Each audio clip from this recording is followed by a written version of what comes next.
আনন্দঘন মুহূর্তের প্রস্তুতি নিতে পারলেও বিপদ আসার আগ মুহূর্তের প্রস্তুতি আমরা কেউই নিতে পারি না। আজকে একটা ঘটনা শেয়ার করব।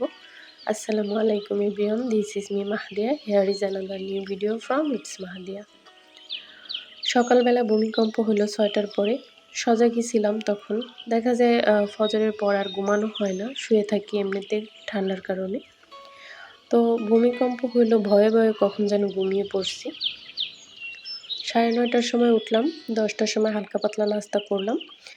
গতকালকে মাছ আইনা রাখছিলাম, তো মাছ ধুয়ে কেটে পরিষ্কার করে রাখছি, আর ডিমটা একটু সেদ্ধ করে রাখছি মশলা দিয়ে। ডিমটা ভাইজা ভুনা করবো এই কারণে।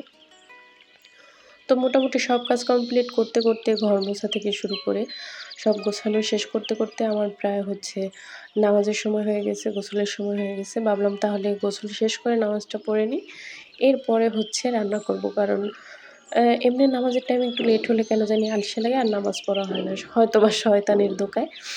তো যাই হোক, এরপরে আমি গোসলের জন্য পানি গরম দিলাম কেতলিতে। ভাবলাম কারেন্ট চলে গেছে, মানে লাইন অফ হয়ে গেছে।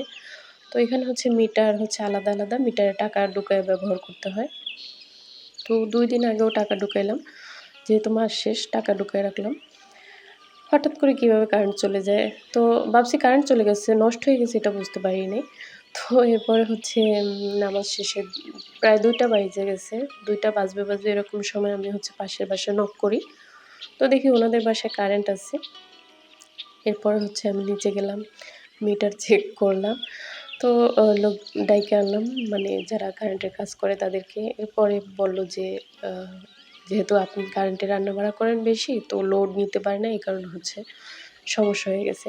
তো ২ দিন আগেও এই ঘটনাটা ঘটছে, ভাবছিলাম যে মিটারে টাকা নেই এই কারণে হয়েছে। পরে দেখি না, এই কারণেই হয়েছে যে লোড নিতে পারে না। মানে সব কিছুতেই সমস্যা আছে। আপনি কোন জিনিসটা সমস্যা ছাড়া থাকবেন? এই যে গ্যাসে রান্না করি, প্রায় সময় দেখা যায় যদি সবসময় গ্যাসে রান্না করি, ১ মাসও যায় না সিলিন্ডার। তো সেক্ষেত্রে আমি একটু ও সঞ্চয় করার জন্য আরকি কারেন্টের চুলায় রান্না করি। তো এটাও সমস্যার মধ্যে পড়ে গেল। যদিও এত লোড নিতে পারে না, ওটার ক্যাপাসিটি কম, ওটা বাড়াইতে হবে। মিটারের ক্যাপাসিটি না কি বলে ওইগুলার, আমি জানি না নামটা।